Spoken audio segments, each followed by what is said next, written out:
kuliah ya untuk mata kuliah pembiayaan pendidikan yang saya hormati Bapak Buyawan dan juga teman-teman semua.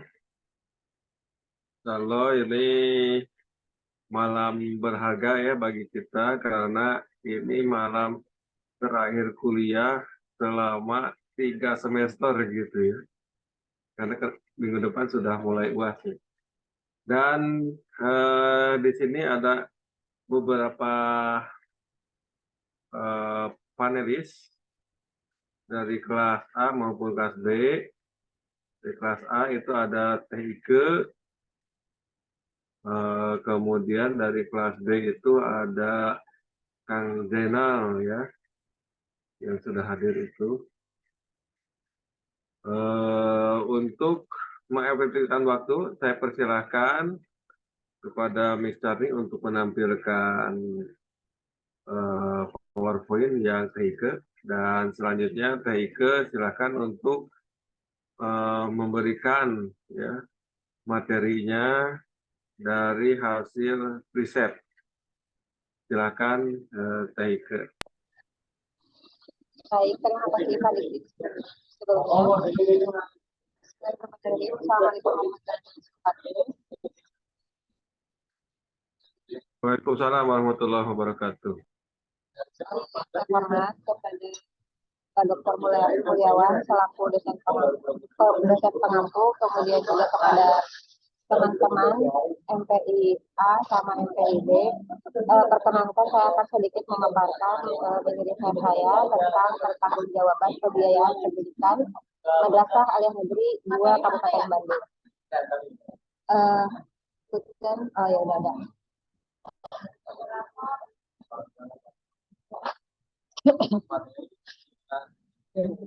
Oke, latar belakang dari penelitian ini yaitu pembiayaan dapat diartikan sebagai kegiatan penyaluran dana yang telah terkumpul kepada anggota pengguna dana.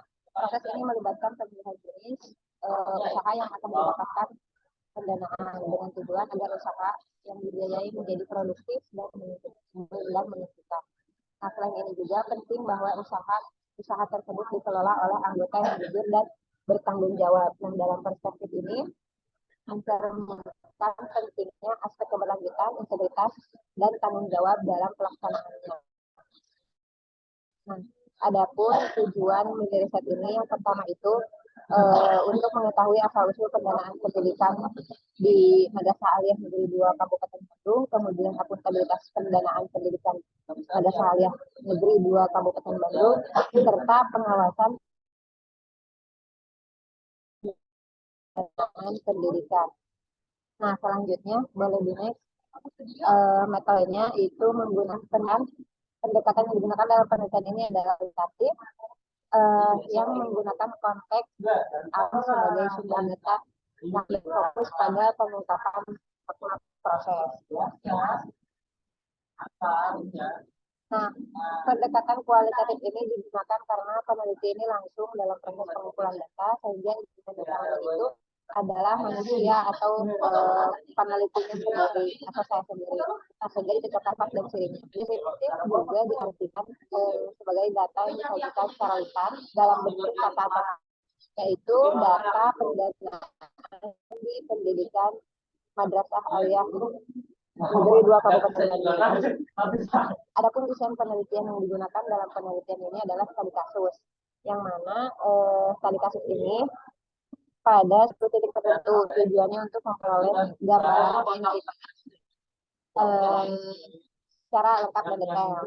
Nah, penggunaan pendekatan kualitatif dalam penelitian ini didasarkan pada fenomena faktual yang berkaitan dengan pembiayaan serta pertanggungjawaban pembiayaan di Madrasah Aliyah Negeri 2 Kabupaten Bandung, seperti sumber pendanaan, terus penggalangan pemanfaatan anggaran, sampai ke pertanggungjawaban pembiayaan dan pemantauan pembiayaan. Adapun hasil wawancara ini menunjukkan bahwa sumber pembiayaan di MAN atau Madrasah Aliyah Negeri 2 Kabupaten Bandung ini berasal dari Kementerian Agama dan donatur masyarakat umum yang memberikan sumbangan untuk mendukung kegiatan belajar mengajar yang esensial dalam keberhasilan pembelajaran ini.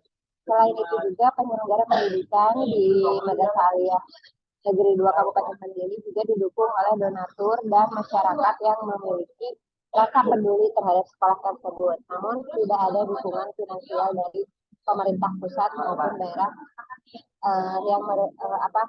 tidak ada ya dari pemerintah pusatnya.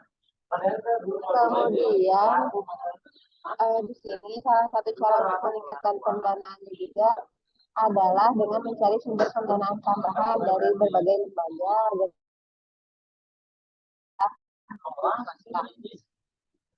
dua kabupaten Mandiri ini juga dapat menjalin bekerja sama dengan organisasi atau perusahaan yang memiliki program CSR untuk memperoleh bantuan dana. Selain itu, sponsor juga atau donatur yang bersedia memberikan kontribusi finansial juga menjadi alternatif untuk meningkatkan pendanaan di sekolah. Iya, suaranya ada dua apa gimana ini?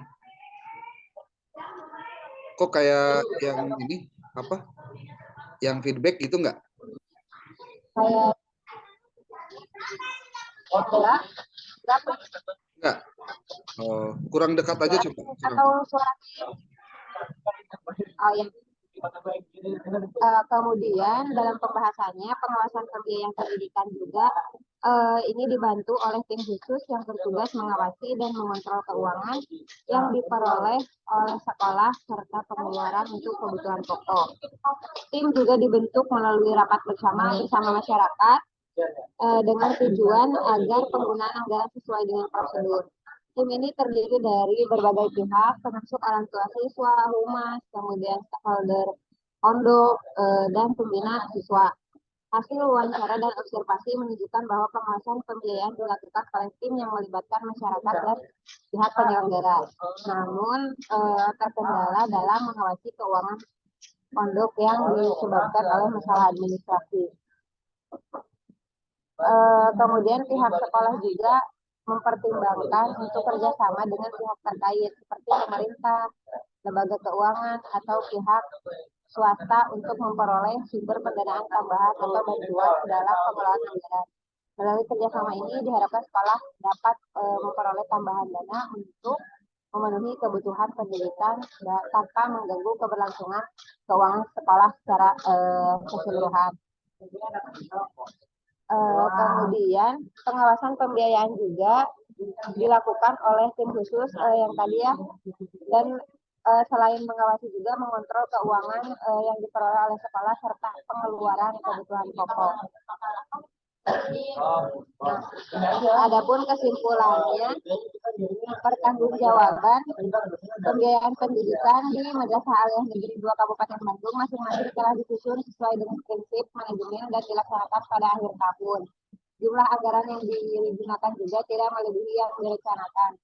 Kemudian koordinator keuangan yang juga menjabat sebagai bendahara itu bertanggung jawab atas penggunaan anggaran tersebut untuk mencegah penyalahgunaan anggaran, pencatatan transaksi pembelanjaan keperluan itu telah tersusun. Mungkin itu saja yang dapat saya sampaikan. Mohon maaf apabila banyak kekurangan. Terima kasih. Wassalamualaikum warahmatullahi wabarakatuh. Baik, terima kasih Teh Heike atas pemaparan terkait pertanggungjawaban ya pembiayaan.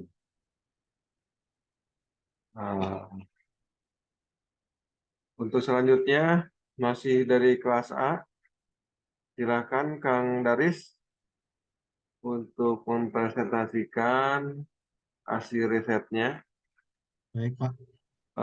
Mangga Misarni untuk menampilkan PPT-nya. Oh, udah sama Kang Daris ya. Oke. Ini judulnya terkait penguatan pembiayaan pendidikan. Nah,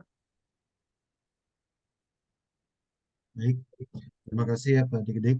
Bismillahirrahmanirrahim. Assalamualaikum warahmatullahi wabarakatuh. Saya dari Waalaikumsalam warahmatullahi wabarakatuh.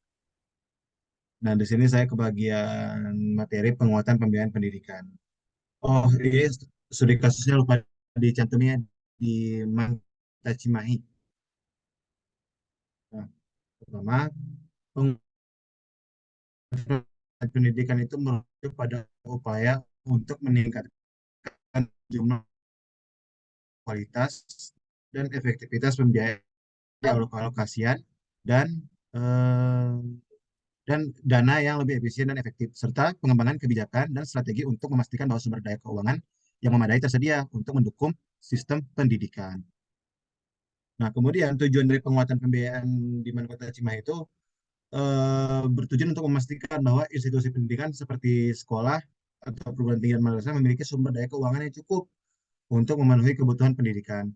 Peningkatan pembiayaan dapat mencakup alokasi dana yang lebih besar untuk pendidikan, baik dari pemerintah maupun sektor swasta, serta peningkatan efisiensi dalam penggunaan dana yang ada.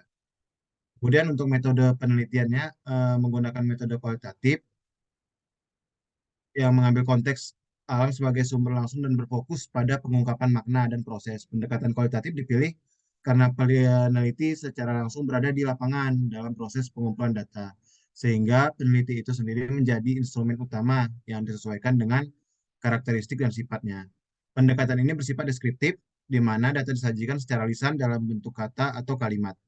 Fokus penelitian adalah data terkait pembiayaan dana pendidikan di Mankota Cimahi.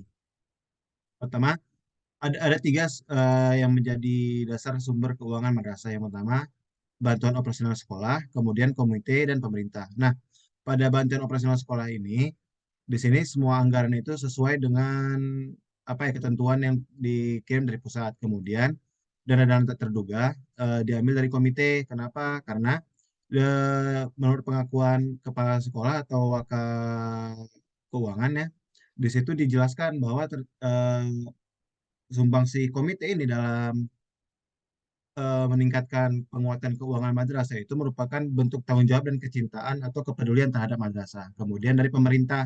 Nah, pada kesempatan ini, Madrasah Mankota Cimahi itu lebih sering untuk memasukkan proposal atau mengajukan anggaran lah ke lembaga-lembaga yang sedang membuka kesempatan untuk pengumpulan dana. Contohnya kayak kemarin itu ke Basnas dan sebagainya. Kemudian permasalahan yang terjadi di Kota Cimahi itu eh, yang terkait penguatan itu penguatan pembiayaan ya. Itu pertama pada program kegiatan yang mendadak. Jadi ada saja kegiatan-kegiatan yang diharuskan dilakukan tapi di luar rencana kegiatan atau rencana strategi. Kemudian operasional di Kota Cimahi itu tergolong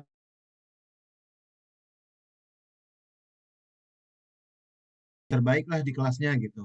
Tapi meskipun dia berstatus tidak kekurangan, tapi masih dirasakan kurang. Contoh, masih banyak gaji staf atau karyawan, baik itu dari kebersihan, keamanan, sebagainya yang masih belum sesuai dengan keinginan madrasah gitu, nilai yang diberikannya.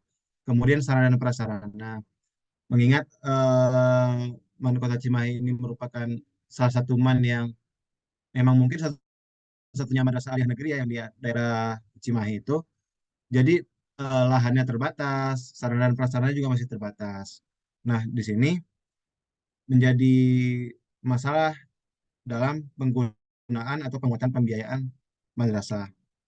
Kemudian, dalam mengatasi hal-hal tersebut, eh, eh, pemimpin atau kepala madrasah itu rutin melakukan evaluasi atau rapat lah di situ. Yang pertama untuk menentukan skala prioritas. Jadi, meskipun ada kegiatan-kegiatan dadakan atau di luar rencana, di sini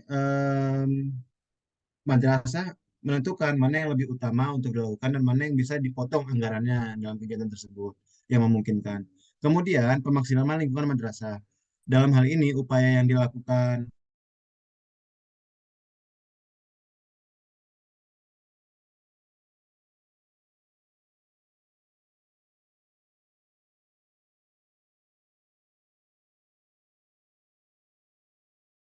kebutuhan-kebutuhan alat tulis dan sebagainya. Dan kemudian ada kantin, ada juga kayak kotak amal di masjid karena sekolahnya punya masjid. Nah, ini menjadi salah satu cara atau upaya madrasah dalam menguatkan pembiayaan pendidikan. Kemudian langkah terakhir adalah peninjauan atau evaluasi program-program yang telah berjalan. Nah, di sini terkait dengan bagaimana transparansi keuangannya, bagaimana penggunaan anggarannya, apakah sesuai dengan SOP yang telah disepakati, yang telah dirancang. Kemudian, pada kesimpulannya, penguatan pembiayaan pendidikan di mana Kota Cimahi itu telah direncanakan dengan prinsip-prinsip manajemen yang sesuai. Pelaksanaan pengelolaan anggaran dilakukan pada akhir tahun dan jumlah anggaran yang digunakan tidak melebihi yang telah direncanakan sebelumnya. Tanggung jawab penggunaan anggaran ini berada pada koordinator keuangan yang juga menjabat sebagai bendahara untuk mencegah terjadinya penyalahgunaan anggaran, pencatatan transaksi pengeluaran dana, dan keperluan telah disusun dengan baik. Mungkin sekian yang dapat saya sampaikan, Pak Dik-Dik. Terima kasih. Wabillahi taufiq wal hidayah. Assalamualaikum warahmatullahi wabarakatuh. Waalaikumsalam warahmatullahi wabarakatuh. Oke, terima kasih untuk penampilan dari kelas A. Sekarang kita masuk ke penampilan dari kelas B ya. Di sini ada Kang Jenal dan juga Teh Winda. Nah, enggak mungkin Kang Jenal dulu ya? Teh Winda dulu. Ini udah siap nih di depan. Nah, Ya, enggak Teh Winda. siap.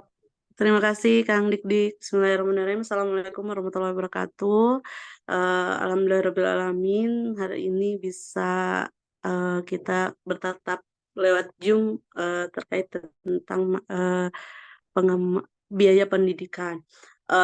Yang terhormat dosen pengampu Bapak Dr. Mulyawan dan teman-teman semua, di sini saya akan mempresentasikan terkait tentang peningkatan tata kelola biaya pendidikan di MTS Menara Huda Karangtengah Cianjur. Dilanjut Miss Charni. Latar belakang dari latar belakang dari penelitian ini yaitu merupakan lembaga pendidikan adalah suatu badan yang berusaha mengelola dan menyelenggarakan kegiatan-kegiatan sosial, kebudayaan, keagamaan, penelitian, keterampilan, dan keahlian, yaitu dalam hal pendidikan intelektual, spiritual, serta keahlian keterampilan.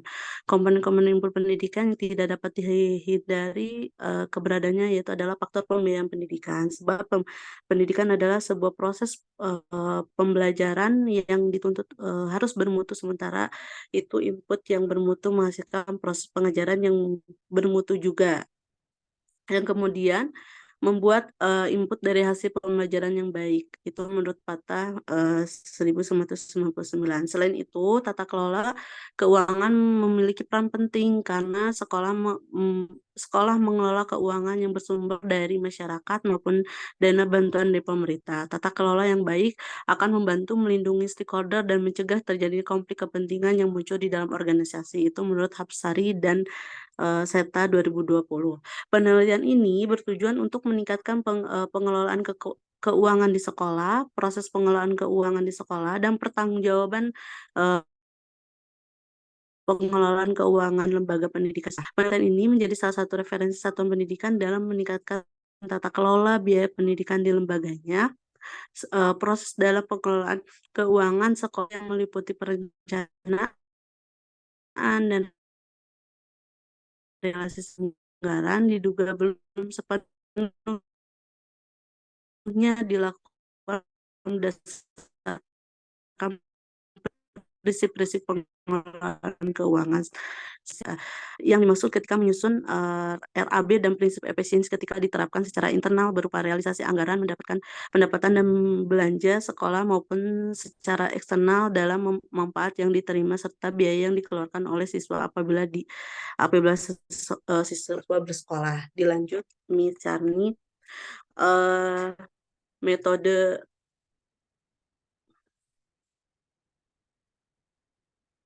Miss Charni dilanjut. Selanjutnya yaitu metodologi penelitiannya. Saya menggunakan metode jenis penelitian analisis kajian pustaka. Penelitian menggunakan pendekatan kualitatif dengan berorientasi pada deskripsi kualitatif. Dilanjut Miss Charni.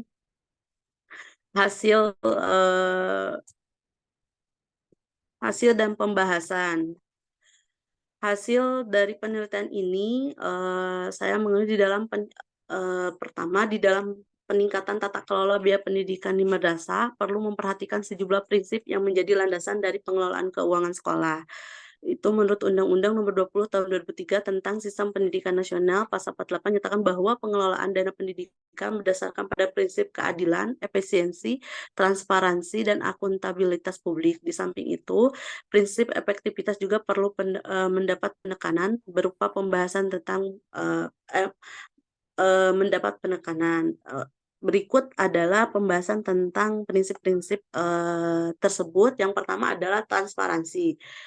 Transparansi yaitu keterbukaan di dalam lembaga pendidikan, tata kelola biaya pendidikan yang transparan berarti adanya keterbukaan dalam mengelola keuangan lembaga pendidikan, yaitu keterbukaan dalam sumber keuangan dan jumlahnya, rincian penggunaan dan pertanggungjawabannya yang harus jelas adanya.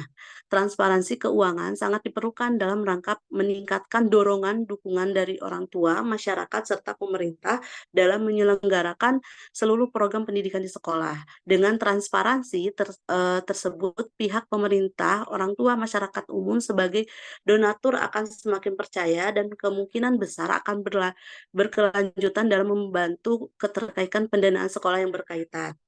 Berdasarkan hasil wawancara dengan kepala sekolah bahwa transparansi yang dilakukan di sekolah MTS Manarul Huda ini kepala sekolah selalu melakukan transparansi kepada pihak yayasan, guru, staf sekolah, orang tua, peserta didik, dan masyarakat terkait tentang bantuan sekolah, kebutuhan sekolah, kegiatan sekolah, persoalan yang ada di sekolah, dan usaha untuk membuat usaha sekolah tersebut menjadi unggul. Contohnya seperti bantuan dana BOS yang datang ke sekolah MTS Manarul Huda, lalu dana yang dialokasikan untuk kebutuhan peserta didik, dana dari alumni-alumni. Jadi di MTS Manarul Huda itu dana yang masuk, dana BOS-nya itu sekitar 660 juta per tahun, karena ada siswa 600 jumlah siswanya dari kelas 1 sampai kelas 3 itu 600 orang. Lalu dana yang masuk dana yang masuk selain dari dana BOS ada dari dana donatur para alumni sebesar 20 juta per tahun. Lalu sekolah MTS Manarul Huda pun melakukan impak bulanan kepada peserta didik sebesar 50.000 per orang, dan itu tidak diwajibkan bagi yang mampu saja. Bagi yang tidak mampu mungkin nanti ada keringanan.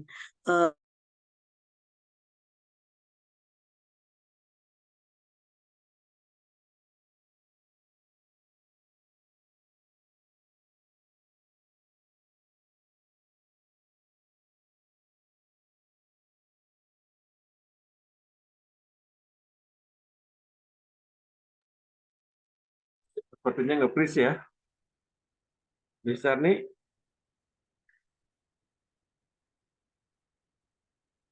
Teh Winda nge-freeze. Oke, lanjutkan Teh Winda. Belum. Oke.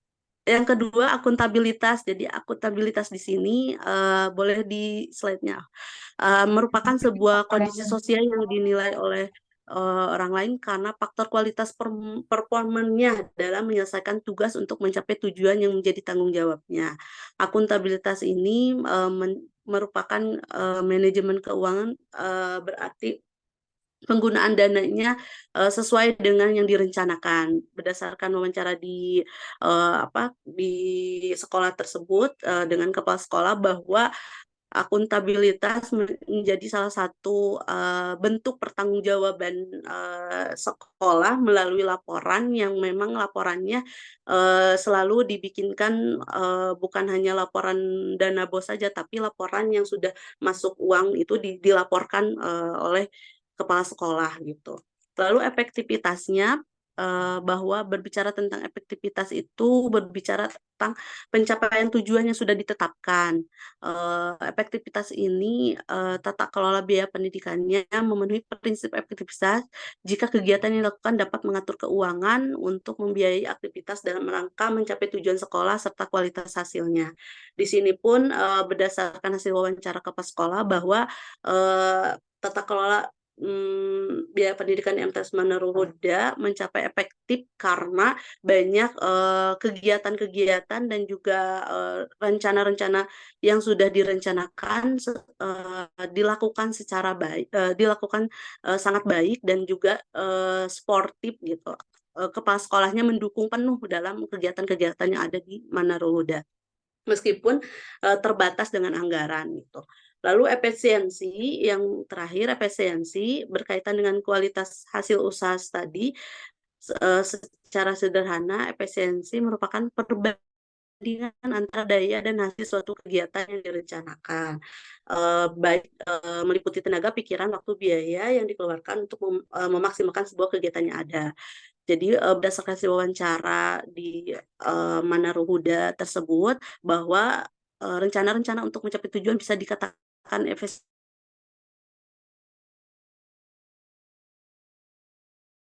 kegiatan yang membuahkan hasil seperti apa seperti ekstrakurikuler itu banyak yang menjadi juara provinsi dan sebagainya. Itu menurut apa hasil wawancara dari apa hasil wawancara dengan kepala sekolah.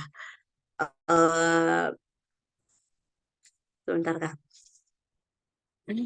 Dalam meningkatkan tata kelola biaya pendidikan di MTs Manarul Huda Karangtengah Cianjur saat ini, pihak sekolah berinisiatif untuk melakukan pengembangan biaya pendidikan dengan membentuk sebuah koperasi, di mana keuntungan koperasi tersebut digunakan untuk keperluan operasional sekolah, jika bantuan dari pemerintah dan lainnya belum cair. Selain itu, alokasi anggaran yang digunakan sesuai dengan kebutuhan sekolah dan membantu peserta didik yang kurang mampu. Tentunya dalam proses meningkatkan tata kelola biaya pendidikan di Manarul Huda tidak mudah, perlu adanya perbaikan-perbaikan dalam mengelolanya dengan baik. Oleh karena itu, dengan adanya penelitian ini bisa menjadi solusi yang relevan untuk meningkatkan tata kelola biaya pendidikan di Madrasah Manarul Huda Karangtengah Cianjur, yaitu dengan mengembangkan skill bukan hanya pendidik saja, tapi peserta didik pun dilatih dalam mengembangkan skillnya. Salah satunya berwirausaha. Selain itu, penerapan transparansi dan akuntabilitas bukan dilakukan oleh sekolah saja, tetapi oleh semua pihak yang berkaitan dengan lembaga pendidikan. Maka dengan itu, meningkatkan tata kelola biaya pendidikan bisa dilakukan oleh semua pihak yang berkaitan dengan lembaga pendidikan dan tidak mengandalkan kepala sekolah dan bendahara saja. Mungkin itu yang bisa saya sampaikan, kurang lebihnya mohon maaf. Wassalamualaikum warahmatullahi wabarakatuh. Waalaikumsalam warahmatullahi wabarakatuh. Hatur nuhun Teh Winda. Oke. Yang the last but not least, silakan kepada Kang Jenal Arifin.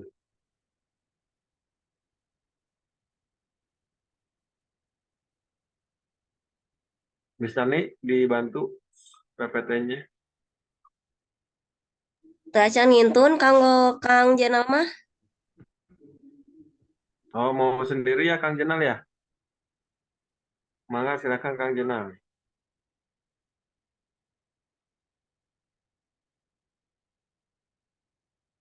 Terus Kang Jenal, suara saya terdengar tidak?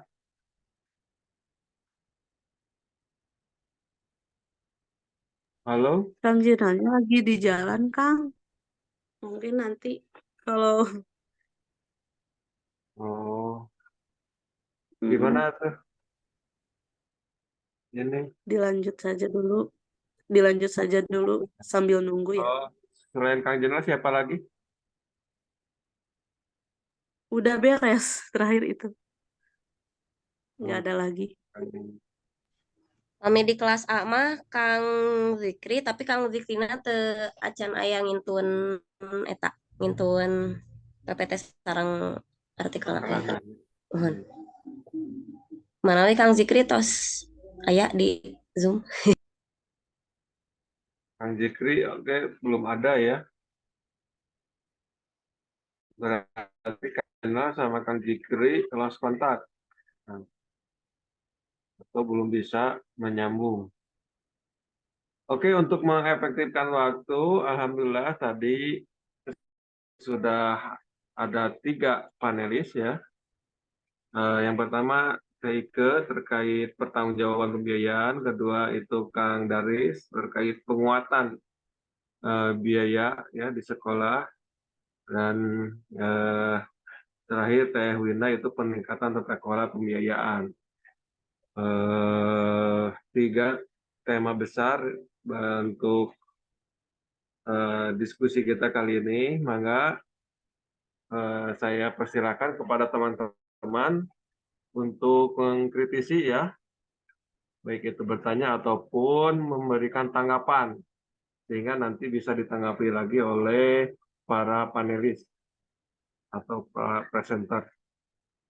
Silakan kalau ada yang ingin diperdalam lagi dari hasil temuan yang dilakukan oleh teman-teman kita, mangga. Mungkin agak sulit ya, karena ini 3 tema dalam satu waktu. Tapi mungkin ada teman-teman yang ingin berbagi pengalaman ataupun berbagi ilmu yang didapat, silahkan. Baik, mohon izin Pak Dik-Dik untuk sharing dengan teman-teman semua, terutama pemateri mungkin. Oke, silakan Miss Sarni. Luar biasa. Ya, turun waktunya. Bismillahirrahmanirrahim. Assalamualaikum warahmatullahi wabarakatuh. Waalaikumsalam warahmatullahi wabarakatuh. Hari ini yang ingin saya sharingkan dengan teman-teman semua, ini rata-rata saya kalau tidak salah tangkap menganalisis bahwa dari sekolah masing-masing itu dalam pembiayaan itu masih, kalau berbicara dana BOS gitu ya, atau dana yang dari pemerintah, nah itu biasa rata-rata tidak mencukupi, karena memang dalam dalam pemberian pemerintah itu ada pagar-pagar khusus gitu ya. Nah, yang dimana kalau di lapangan itu ada pos yang memang tidak boleh menggunakan dana dari pemerintah gitu. Nah, ini saya menangkap rata-rata di semua sekolah tadi yang disampaikan itu ada hal seperti itu, tapi sudah terbantu dengan yang dari komite ya, bendahara komite yang sumbernya dari orang tua atau donatur dan lain-lain. Nah, ini mungkin ingin sharing saja dari ketiga panelis ini, apa saja mungkin tips-tips yang dapat disampaikan, terutama untuk sumber pembiayaan yang memang kurang gitu. Jadi dari hasil sekolah masing-masing yang diteliti ini ada poin yang dapat kami sharing, yang disaringkan kepada kami, sehingga mungkin suatu saat jika kita akan membentuk lembaga pendidikan itu menjadi poin-poin yang harus kita ingat, terkhusus untuk sumber pembiayaan pendidikan. Mungkin itu, terima kasih. Assalamualaikum warahmatullahi wabarakatuh. Waalaikumsalam warahmatullahi wabarakatuh. Maka silakan langsung ditanggapi saja sebelum nanti teman yang lain bertanya ya. Ini terkait dana BOS yang dikeluhkan oleh setiap sekolah, katanya dana BOS itu kata misalnya itu kurang ya. Kurang dan bagaimana ini nutupnya gitu, supaya sekolah negeri itu bisa bersaing gitu ya dalam hal kualitas gitu kan. Tapi kenapa ini selalu kurang gitu. Maka mungkin apa itu strateginya? Izin menjawab ya, Kang Dik-Dik. Silahkan. Jadi temuan Winda yang dari mini riset ini terkait tentang sumber pembiayaan pendidikan di MTS Manarung Kuda itu ada poin poin yang memang hal yang memang belum dilakukan di sekolah lain, yaitu contohnya gini Teh. Di Manarung Kuda itu setiap guru diwajibkan untuk bersedekah ketika sudah gajian.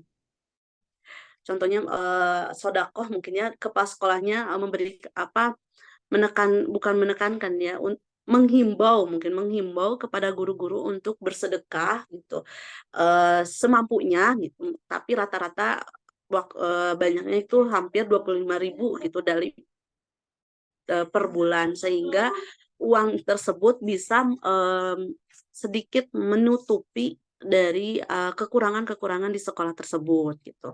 Selain dari donatur yang memang donaturnya tetap alumninya konsisten memberikan sumbangan apa untuk biaya pendidikan, juga ada donatur dari khusus untuk santunan anak yatim gitu. Jadi sekolah tersebut itu lebih mengutamakan anak yatim piatu dan yang kurang mampu, dan sekolah lebih berinisiatif mencari kekurangan dana itu eh, untuk membantu anak yatim gitu Teh. Itu aja mungkin temuan dari hasil mini riset Winda. Jadi ini pun bisa jadi salah satu keunggulan gitu ya untuk sekolah, untuk nanti kita ke depannya ketika kita mendapatkan ketika kita membuat sekolah atau sebagai jadi manajer gitu ya, Miss Charni, bahwasannya banyak ini hal yang jarang dilakukan, namun sekolah Maneruda mampu melakukan dan itu konsisten sehingga biaya pendidikannya itu meskipun sedikit tapi cukup gitu. Itu mungkin Miss Charni. Mungkin yang lain ada yang menambahkan boleh. Atur nuhun Teh Winda. Baik, ya, itu ya, nih ada katanya infak dari guru, dari gaji itu ada infak untuk ke sekolah, luar biasa ya. Kemudian juga dari alumni untuk anak yatim yang sekolah di sana. Mungkin Teh Wina itu sekolahnya itu di swasta ya. Ini bagaimana ini Teh yang di negeri itu seperti apa? Ya, di swasta. Teh meneliti Eh, di Kalau menurut ini ya yang saya hasil dari wawancara, jadi itu kan kalau misalkan dana bosnya kan nggak cukup ya. Nah, jadi kalau dari MAN itu bisa misalkan mengajukan pengajuan dana atau proposal itu ke lembaga-lembaga atau misalkan ke Kemenak atau ke kementerian gitu ya, ke pemerintahan gitu ya. Seperti itu. Nah, mungkin itu juga bisa membantu operasional dana untuk melengkapi dari dana bos tersebut, karena kan dana bos juga sebetulnya turunnya itu agak lama ya Pak, tidak tidak tidak rutin 1 bulan sekali gitu, bahkan kadang 3 bulan baru turun gitu kan. Nah, dari situ si tim pengelola keuangannya itu kayak mencari donatur, kemudian ada iuran dari orang tua siswa gitu. Terus ada juga hasil dari pengajuan dana ke pemerintahan atau ke lembaga-lembaga yang bersangkutan. Seperti itu mungkin Pak yang saya temui di lapangan mah. Terima kasih Taike. Jadi luar biasa ya, walaupun sekolah negeri, tapi tetap itu mencari dana itu di luar bos ya. Seperti tadi ada kementerian, ada ke bank, ke orang tua, dan lain sebagainya melalui komite. Itu misalnya, jadi memang harus ada tim apa ya, mungkinnya di sekolah itu ada tim, kalau proposal biasanya ada danusnya, di sekolah juga sepertinya harus ada wakasek keuangan yang khusus mencari dana luar gitu ya, baik dalam negeri maupun luar negeri seperti itu. Mungkin ada tanggapan dari yang lain yang mungkin berbeda, silahkan. Ini Kang Daris katanya izin ya. Mungkin dari yang lain yang pengalaman di sekolahnya ini, ada Teh Ibu Nina yang punya sekolah juga di Cianjur, Teh Dewi di Bogor, siapa lagi? Pak Budiman di Jati Handap. Mungkin ada pengalaman. Kalau tidak, silakan mungkin Kang Jenal, apakah sudah bisa masuk belum?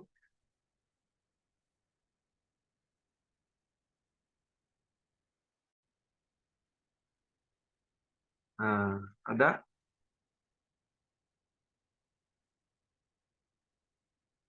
atau cukup, teman-teman? Gimana? Ada tanggapan lagi tidak?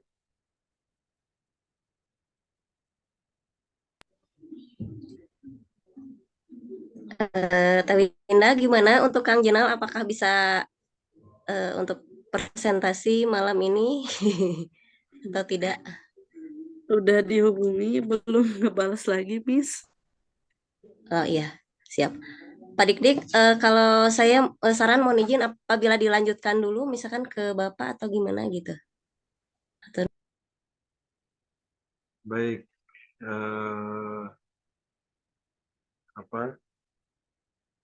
Ini waktunya udah jam 9 ya. Alhamdulillah ini baru ada 3 panelis, kemudian tadi ada 1 penanya. Mungkin sebelum ke Bapak ada lagi yang ingin disampaikan dari teman-teman? Saya kasih lagi kesempatan. Oke, tidak ada. Terima kasih. Alhamdulillah. Mungkin ini kondisi perkuliahan terakhir ya Pak ya. Aduh. Luar biasa. Hektik, tapi tidak menyurutkan esensi perkuliahan kita. Banyak sekali tadi insight, input, pengetahuan dari teman-teman yang telah melakukan penelitian. Dan saya persilahkan kepada Bapak Dr. Haji Mulyawan Safwandi Nugraha MAG MPD untuk memberikan masukan juga wejangan ya untuk kita mungkin yang akan sebentar lagi lulus. Mudah-mudahan. Mangga Bapak. Oke, terima kasih. Assalamualaikum warahmatullahi wabarakatuh. Mudah-mudahan suara saya terdengar jelas ini. Kalau rada kurem wajahnya karena memang ini di luar rumah ya, jadi pasti tidak secerah seperti Anda ada di dalam ruangan. Pertama, terima kasih sudah melakukan paparan, walaupun ada dari kelasnya Bu Charni ya, yang belum paparan, biar nanti dia yang langsung hubungi saya aja lah untuk menyelesaikan hal-hal yang belum dituntaskan. Jadi saya melihat ini kan gejala tuh kurang bagus lah. Kurang bagusnya begini, harusnya kan kita sudah ada jadwal kapan presentasi, minimal sudah disiapkan segala rupanya. Makanya saya bilang dari awal artikel dan PPT-nya disiapkan sejak awal supaya kondisi-kondisi tertentu membuat kita tidak beralasan untuk meninggalkan kewajiban. Pertama ingin saya sampaikan permohonan maaf kenapa kegiatan besok hari itu saya laksanakan hari ini. Besok itu saya ada kegiatan dinas luar ke luar kota, ya ke Lombok gitu. Dan di jam yang sama di pukul 8.40 itu sudah take off gitu. Jadi saya sudah boarding dari pukul 8:10, kemungkinan sudah ada di pesawat. Jadi kemungkinan tidak bisa melaksanakan dengan sebaik-baiknya. Makanya saya telepon Bu Kholisoh dengan Bu Charni untuk melakukan kegiatannya malam ini. Yang pasti saya melakukan dan Anda semua melakukan kewajiban kita untuk tatap muka selama 14 kali pertemuan, 1 UTS, 1 UAS. Itu saya penuhi, tidak ada satupun yang tidak dilaksanakan. Kemudian untuk minggu depan, itu kan kegiatannya UAS ya. Nah UAS, seperti halnya sudah saya sampaikan, untuk UAS itu kemungkinan besar bentuknya adalah penyusunan artikel. Tapi nanti kita diskusikan sekarang nih. Mohon Bu Charni dengan Bu Kholisoh untuk nanti memberikan respon dan juga teman-teman yang lain. Pertama, untuk mata kuliah pembiayaan pendidikan, kalau tadi Pak Dik-Dik meminta untuk memberikan wejangan, ini kayak orang besok mau meninggal ya, wejangan wasiat gitu. Artinya begini, saya sangat berharap Anda yang hari ini di Tah, iya sunnah tadi tempel di mana teh? Oh iya tadinya apa di ini? rumah penerima. Rifki, kenapa Pak Rifki ini? Oke, Anu bakal menang manfaat. Lamun di imahna gambaran ieu tadi dia chat. Henteu. Imahna we, imah anu geus kita pokeun. Karena jauhan ini siapa ini? Oke, Kang Rifki ini sepertinya ke slide ininya, HP-nya. iya. Oke, karena Anda akan memasuki semester akhir, sekarang semester 3, mungkin minggu depan semester 4, mata kuliah pembiayaan pendidikan ini kalau Anda lihat di Google Scholar, itu termasuk materi yang jarang dikaji untuk dimasukkan ke dalam artikel jurnal. Termasuk jarang sekali untuk dijadikan sebagai materi tesis. Kalau saya boleh mengajak Anda untuk mau mengkaji ini, sebetulnya dari tema-tema diskusi kita itu ada beberapa, bahkan mungkin bisa semuanya, yang bisa dijadikan sebagai tema dalam penelitian Anda di tesis. Karena ini menarik sebetulnya kajian tentang pembiayaan pendidikan. Ya, ketika orang berbicara kebutuhan, maka sebetulnya solusinya salah satunya adalah pembiayaan. Tetapi problem berikutnya, pembiayaan ada pun tapi tanpa dibarengi dengan mindset dan kompetensi yang kuat dalam proses berjalannya mekanisme organisasi di lembaga pendidikan, itu pun juga tidak akan pernah bisa mewujudkan hasil yang maksimal. Jadi uang itu hakikatnya adalah mitos dalam pendidikan. Mitos itu artinya begini, ketika orang berbicara bagaimana mungkin kita bisa berkualitas tanpa uang, betul, tapi di satu sisi ada juga loh yang kekurangan pembiayaan tapi tetap bisa berkualitas. Berarti pada akhirnya uang menjadi mitos gitu ya. Nah, tetapi ketika materi terakhir ini adalah terkait dengan transparansi, pertanggungjawaban dan lain-lainnya, ini adalah cara untuk mewujudkan bahwa hal yang paling penting dari sebuah pelaksanaan proses pengelolaan pembiayaan adalah apa yang kita sebut dengan tanggung jawab. Tanggung jawab dalam melaksanakan kewajiban, melaksanakan perencanaan, dan yang paling penting adalah pertanggungjawaban terhadap apa yang sudah dikerjakan dengan keuangan tersebut. Kalau Anda kelak menjadi orang-orang yang terlibat dalam pengambilan keputusan di lembaga pendidikan Anda, hati-hati. Saya mungkin perlu mengkoreksi sedikit banyak dari apa yang Anda tulis di semua tulisan tentang artikel Anda. Kalau misal kita bicara di jurusan kita itu adalah manajemen pendidikan Islam, sebetulnya apa sih yang membedakan antara manajemen pendidikan Islam dengan manajemen pendidikan yang tidak ada kata Islam? Saya kalau boleh berpendapat gitu, salah satunya adalah harus munculnya atau lahirnya nilai-nilai Islam yang masuk pada semangat dalam melaksanakan manajemen pembiayaan itu atau manajemen pendidikan itu. Kalau ditanya, apakah lembaga pendidikan selama ini menggunakan dasar Islam dalam pengelolaan pembiayaannya? Saya malah jadi curiga. Boleh jadi selama ini kita itu tidak memaksimalkan potensi karena nilai-nilai Islamnya itu tidak masuk pada semangat bagaimana mengelola pembiayaan atau keuangan yang ada. Koreksi yang saya maksud tadi terkait dengan tulisan Anda adalah bahwa kenapa di dalam analisis ketika bicara temuan dan pembahasan, di pembahasan itu seharusnya ada penyertaan atau insersi terhadap nilai-nilai Islam dalam pengelolaan pendidikan itu. Sehingga Anda menghidupkan atau mengaktualisasikan teks menjadi konteks. Sehingga itu jadi terlihat benang merah pembeda antara manajemen pendidikan Islam di lembaga pendidikan Islam ataupun juga di tempat yang lain.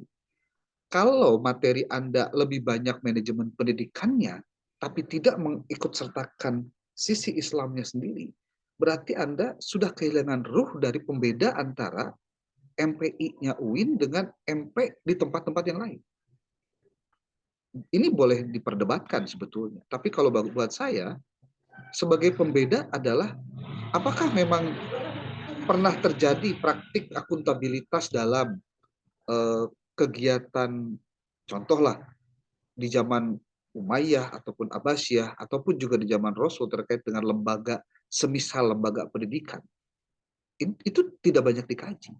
Karena mungkin kita tidak juga buta sejarah sebetulnya untuk mengkaji hal itu. Kalaupun itu tidak dilakukan, paling tidak Anda menyandarkan saja pada nilai-nilai Islamnya dari mulai Al-Qur'annya, hadisnya yang kira-kira relevan untuk mengingatkan para pengelola lembaga pendidikan agar berhati-hati dengan yang namanya pembiayaan. Itu. Saya minta nanti artikel-artikel Anda ketika nanti coba dipublish ini juga menginsersi, ya, maksudnya menginsertkan gitu, memasukkan hal tersebut dalam proses pembahasan. Mungkin bisa diikuti ya pembicaraan saya nih. Bisa ya? Mudah-mudahan Ya. maksud saya gini. Iya, Pak. Kalau visi UIN adalah adanya kata-kata wahyu dalam bingkai wahyu memandu ilmu. Nah, dalam konteks apa wahyu memandu ilmu dalam mata kuliah manajemen pembiayaan Islam? Gitu. Saya pikir ini relate gitu, relevan dengan pernyataan yang tadi disebutkan bahwa di temuan Anda di Madrasah Aliyah ada begini. Nah, itu tinggal dikomentari dan dibahas dengan dasar-dasar yang clear, yang tidak bisa lagi kita debat terkait dengan Al-Quran dan juga hadis, ataupun juga pernyataan para ulama. Saya meminta ini menjadi titik pembeda antara pembahasan artikel Anda dengan artikel-artikel biasa yang bicara tentang pembiayaan. Belum lagi kalau kita cerita tentang bagaimana seharusnya pemimpin itu kreatif dalam mendayagunakan semua sumber daya, itu karena memang ada perintah dari Quran, ada perintah dan contoh dari Rasul, kemudian juga dipraktikkan oleh para sahabat, dan ini menjadi daya tawar dari artikel yang Anda buat, tidak hanya memaparkan secara deskriptif hasil Anda di lapangan, tapi menganalisisnya itu yang paling penting menurut saya. Gitu. Oke, itu mungkin sedikit banyak pikiran-pikiran saya yang ingin saya masukkan itu, ingin Anda untuk mempertimbangkan itu masuk pada revisi dari artikel yang Anda buat. Gitu. Oke, Bu Charni, kalau boleh saya bertanya, dan juga Bu Holiso, ada kan Bu Holiso ya? Pertama, apakah saya sudah, saya ini aja mengkonfirmasi saja, tugas-tugas yang sudah dibuat itu diseperti apakan saja, Bu? Pertama soal artikel sesi 1 itu belum dikirim kemana-mana kan? Atau sudah dikirim ke jurnal yang ini belum ya? Sesi 1 belum, baru UTS saja yang ke epistemik. Oke. Iya, baru itu aja, Pak.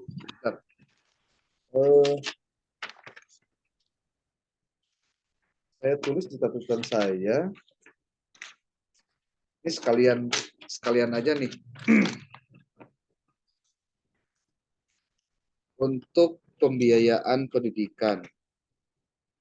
Berarti soal UTS yang dalam bentuk mini research itu sudah dikirimkan ke epistemik ya? Oke.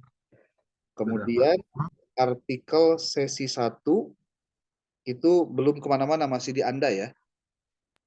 Belum. Kemudian artikel sesi 2 yang sekarang nih, ini juga belum kemana-mana kan? Belum. Oke. Nah, saya sudah mengatakan sebelumnya kan bahwa untuk UAS itu harus disubmit ke jurnal, ya kan? UAS, yang soal UAS. Iya. Sudah, ya. Nah, jadi begini Pak, untuk soal untuk artikel sesi 1 dengan sesi 2, saya minta Anda silahkan publish di jurnal yang tidak bersinta, yang kira-kira bisa dipublikasi. Atau kalaupun mau yang kebersinta, silahkan. Yang penting Anda tidak mengeluarkan biaya. Bisa dipahami ya? Kalau cuma submit saja kan berarti tinggal ngikuti template jurnal tersebut kan begitu. Ya. Oke. Nah, nanti untuk yang UAS itu kan saya belum memberikan jenis soalnya seperti apa-apanya, belum kan? Belum, Pak. Nah, Anda harus bagaimana, nulis apa dan lain kan belum, ya, belum. Nah, itu akan saya kasihkan mungkin kalau tidak malam ini, malam besok, untuk Anda kerjakan selama 2 minggu. Oke, saya minta dikerjakan 2 minggu, tapi dengan catatan nanti Anda harus mengikuti tahapan-tahapan yang nanti akan saya buat videonya, yang nanti Anda ikuti bagaimana cara mengerjakan UAS itu. Walaupun UASnya minggu depan, tetapi pengumpulannya 1 minggu lagi. Jadi 2 minggu. Saya pikir cukup ya, fair ya 2 minggu mah ya. Makanya artikelnya akan banyak nanti revisi-revisi yang saya akan lakukan ketika tidak sesuai dengan template ataupun juga aturan yang saya sampaikan nanti di soal itu. Ini berarti UAS 2 minggu, judul dan lain-lainnya itu nanti saya yang akan menyusunnya gitu. Ya.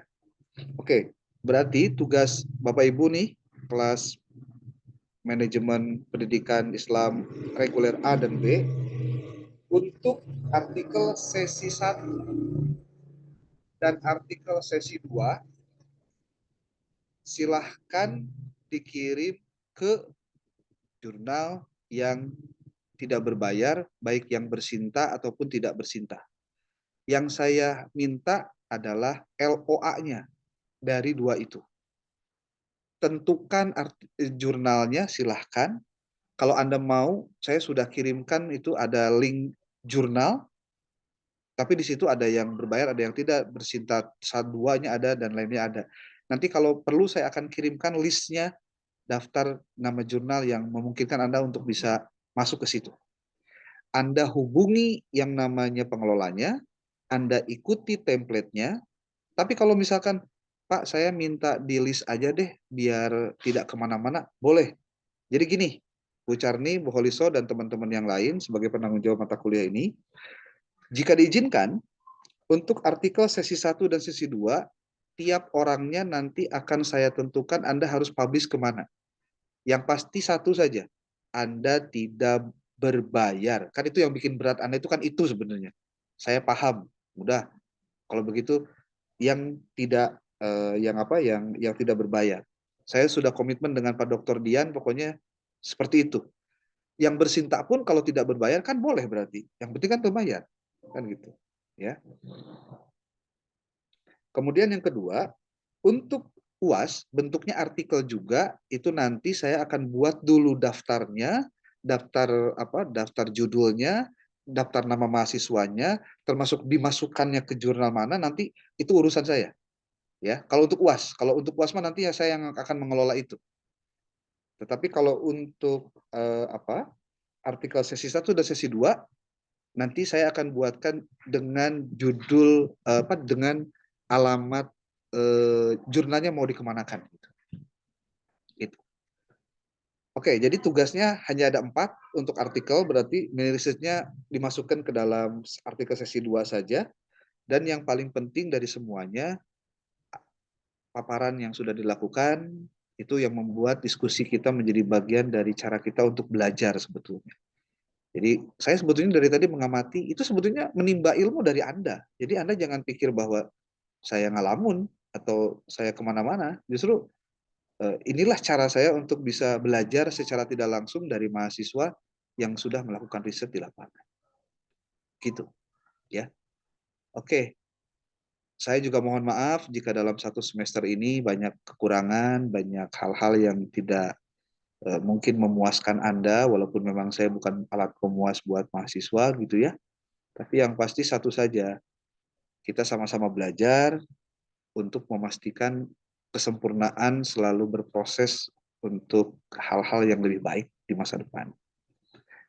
kalau nanti kelak ada di antara Anda yang mungkin nanti saya yang menjadi pengujinya atau jadi pembimbingnya, ya syukur-syukur kalau misalkan tema penelitian Anda sudah Anda tetapkan apa gitu. Karena Anda sudah pasti diminta untuk proposal tesis, hati-hati itu.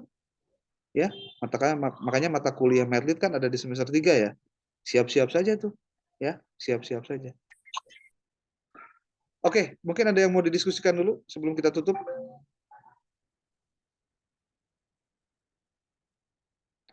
Saya tadi sudah mengirimkan WA, siapa yang masih belum apa-apanya terkait cek similarity. Nah, saya minta nih buat teman-teman semua, Bu Charni dan Bu Kholisoh, tolong artikel sesi 1 dan sesi 2 itu dicek Turnitin dulu ke saya. Biar saya nanti cek dulu, ya.